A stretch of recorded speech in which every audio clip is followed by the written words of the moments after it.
चलिए 221 नंबर पे चलते हैं। बात करते हैं शीट मेटल के काम में कौन सी धातु बहुत नरम और भारी होती है। शीट मेटल में के काम में कौन सी धातु बहुत नरम और भारी होती है। 221 का ए हो जाएगा लीड। लीड होती है। क्या कह रहा है, शीट मेटल के काम में कौन सी धातु बहुत नरम और भारी होती है। नरम और भारी लीड होती है। क्या होती है, लीड होती है। 122 चलते हैं। कह रहा है कौन सी धातु की शीट पानी और मौसम के संपर्क को झेल सकता है। 222 का डी हो जाएगा जस्ता। ग्लेवनाइज्ड आयरन हो जाएगा, ग्लेवनाइज्ड आयरन। 223 रिवेटिंग ऑपरेशन में शिफ्ट का उद्देश्य क्या है। रिवेटिंग ऑपरेशन में शिफ्ट का उद्देश्य क्या है। 223 का सी हो जाएगा रिवेट करने वाले छिद्र को एक साथ या एक सीध में रखना। रिवेटिंग ऑपरेशन ड्रिफ्ट में एक सीध में रखने के लिए किया जाता है। अगला है 224 रिवेटिंग में एक्स के रूप में चिन्हित टूल का नाम बताना है। इस टूल का नाम बताना है। 224 का देखते हैं। 224 कह रहा है टूल का नाम बताना है, देख लेते हैं। 224 कह रहा है डी ऑप्शन फुलरिंग टूल उसका होगा। कौन सा टूल होगा, फुलरिंग टूल। 225 कह रहा है कौन सा हथौड़ा रिवेटिंग के लिए उपयुक्त है। उपयुक्त है और नहीं भी है, ये भी पूछ सकता है, ध्यान दीजिएगा। उपयुक्त है। 225 का बी हो जाएगा बॉल पिन हथौड़ा। बॉल पिन हथौड़ा। 226 कह रहा है सीट मेटल के कोनों पर कौन सा नॉच 45 डिग्री के कोण पर काटा जाता है। 226 का बी हो जाएगा स्लॉटेड नॉच होता है जो 45 डिग्री पर काटा जाता है। 227 बात करते हैं। कह रहा है शीट धात के दो किनारों को एक साथ जोड़ने द्वारा बनाया गया ज्वाइंट का नाम बताएं।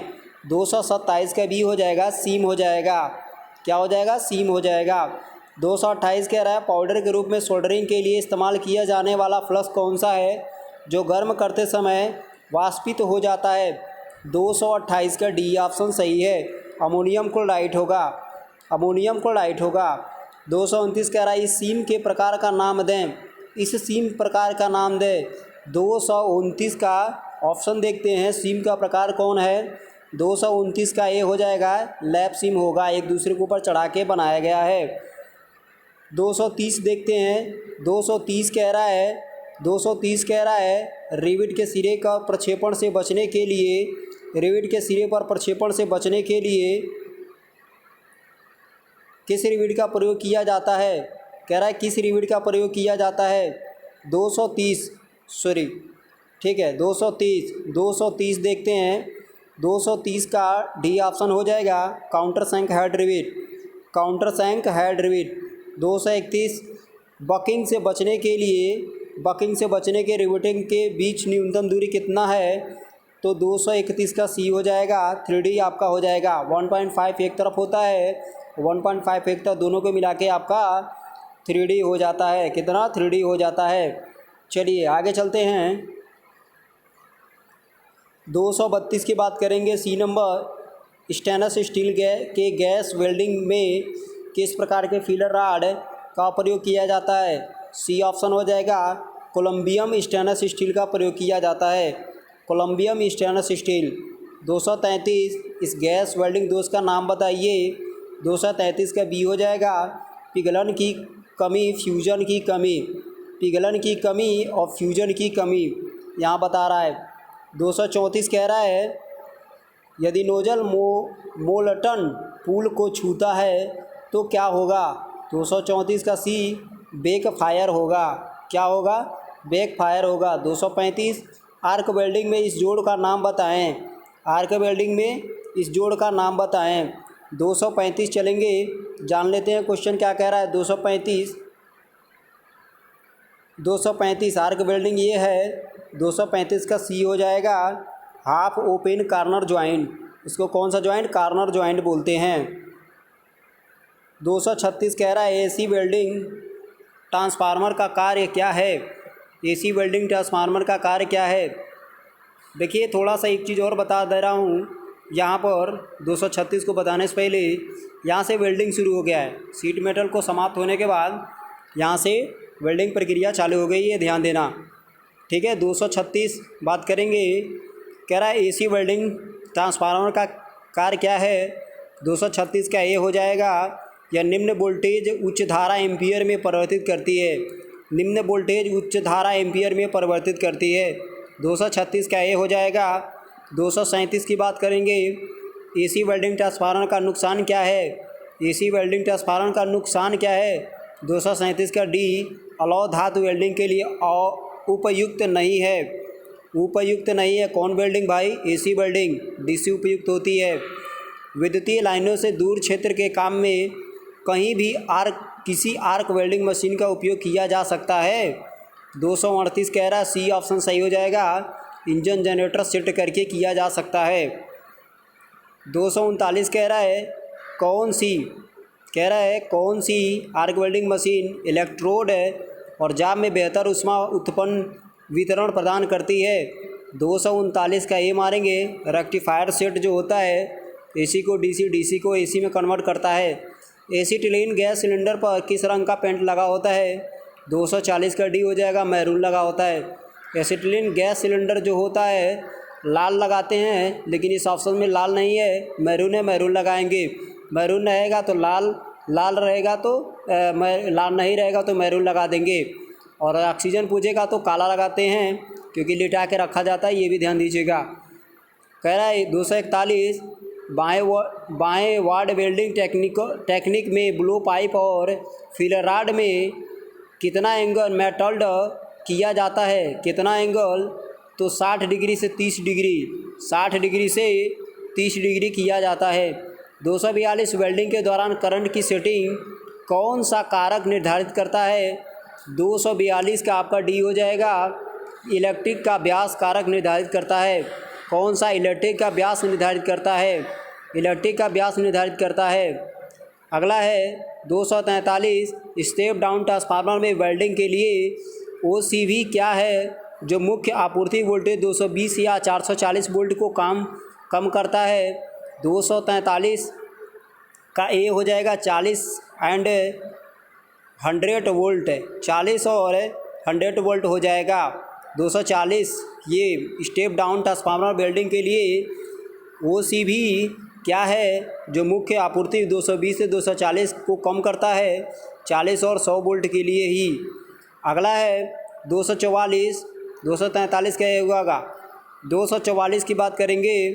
244 कह रहा है कौन सी वेल्डिंग मशीन जो सभी प्रकार के इलेक्ट्रोड का उपयोग करके लौ अलौ धातुओं को वेल्डिंग करने के लिए एसी डीसी दोनों आपूर्ति के लिए डिजाइन की गई है? तो 244 का ये हो जाएगा रेक्टिफायर सेट। एसी डीसी दोनों को कन्वर्ट करता है रेक्टिफायर सेट।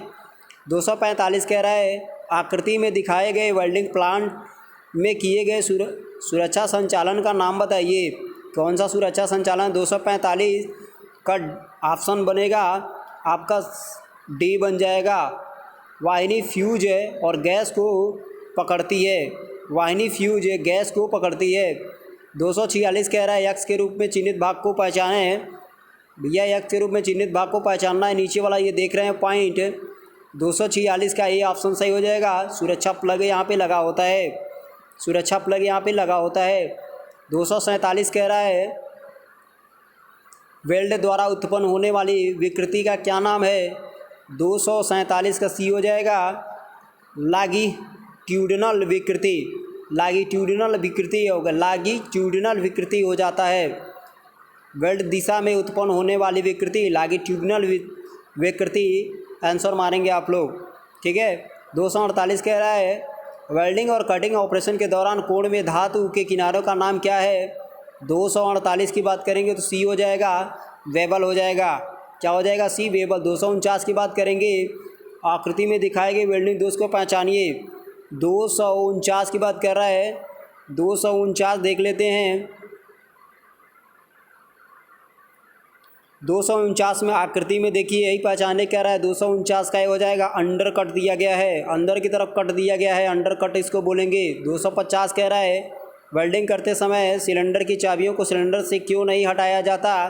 250 का डी हो जाएगा आग के मामले में जल्दी से बंद करने के लिए ही उसमें छोड़ दिया जाता है।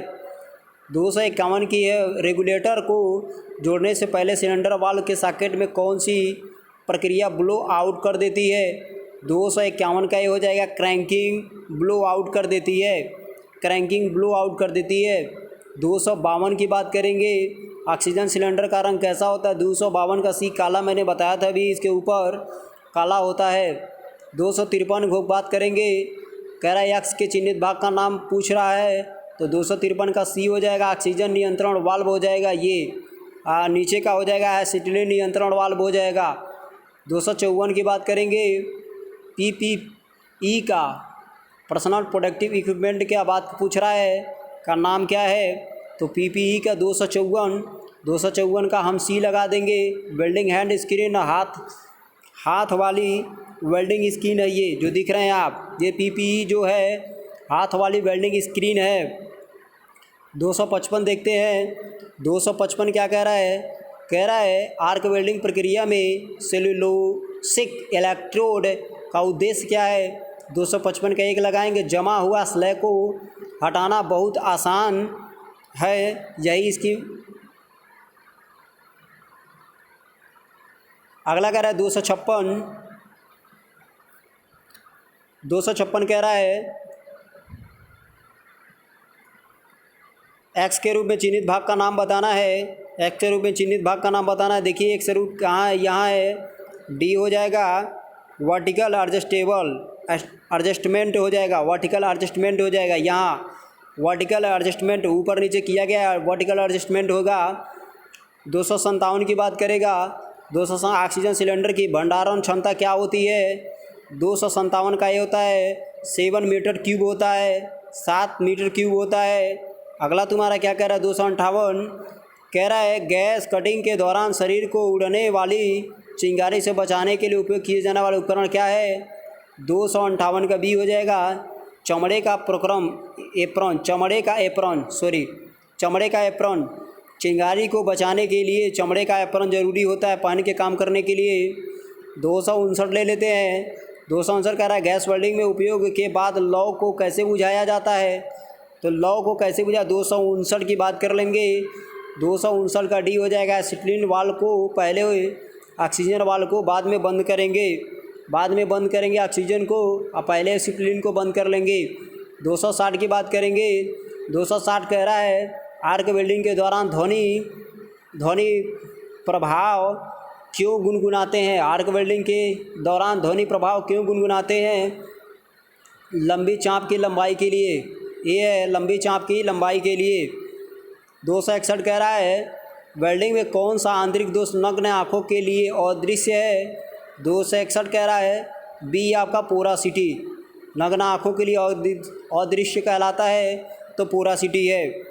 ये दोस्तों आपका आंसर है, आप देख सकते हैं, आप मिलान भी कर सकते हैं। अगर कोई गलती आंसर होगी तो कमेंट करके बता दीजिएगा, बट मैंने जांच किया है, कोई आंसर में गलती तो नहीं होनी चाहिए, ठीक है? क्योंकि आप लोगों का पेपर है, अगर गलती होगी तो दिक्कत आप लोगों को हो जाएगा, क्योंकि आपका नंबर कट जाएगा, ठीक है?